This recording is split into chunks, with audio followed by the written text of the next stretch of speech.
मनसे अध्यक्ष राज ठाकरेंनी आज धाराशिवमध्ये पदाधिकाऱ्यांची बैठक घेतली। आगामी विधानसभा निवडणुकीच्या पार्श्वभूमीवर राज ठाकरेंनी उमेदवारांची चाचपणी सुरू केली आहे। धाराशिवनंतर राज ठाकरे लातूरला पोहोचले।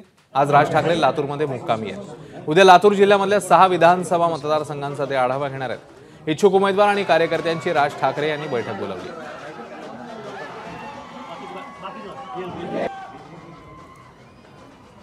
तर राज ठाकरेंचा महाराष्ट्र दौरा आणि मनसेच्या वरळीतल्या उमेदवारीवरून आदित्य ठाकरेंनी मनसेला टोला लगावलाय। आदित्य ठाकरेंच्या टीकेला संदीप देशपांडेंनी जोरदार पलटवार केलाय। बायडन आणि डोनाल्ड ट्रम्पचा उल्लेख करत आदित्य ठाकरे आणि संदीप देशपांडेंनी एकमेकांवर निशाणा साधला।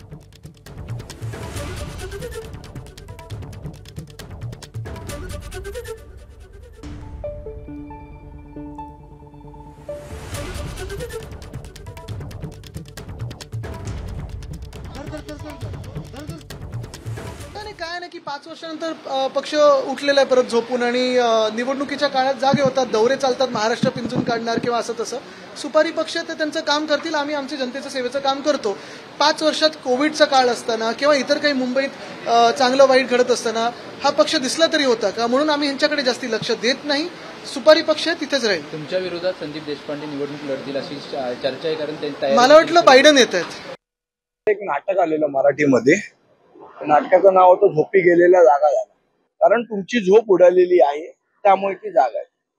बरं म्हणायचं काय, माझ्यासमोर मला वाटलं माझ्यासमोर जो बायडन उभा राहणार, तुम्ही काय डोनाल्ड ट्रम्प आहात की तुमच्यासमोर जो बायडन उभा राहिला? काही बोलायचं, कारण प्रश्नांची उत्तरं नाही। गेल्या 4.5 वर्षात विधानसभेमध्ये वरळीच्या कुठल्या प्रश्नांवर आदित्य ठाकरेंनी प्रश्न विचारला मला सांगा, रेकॉर्ड काढून बघा, ते तो ऑन रेकॉर्ड असेल ना। एबीपी माझा, उघडा डोळे बघा नीट।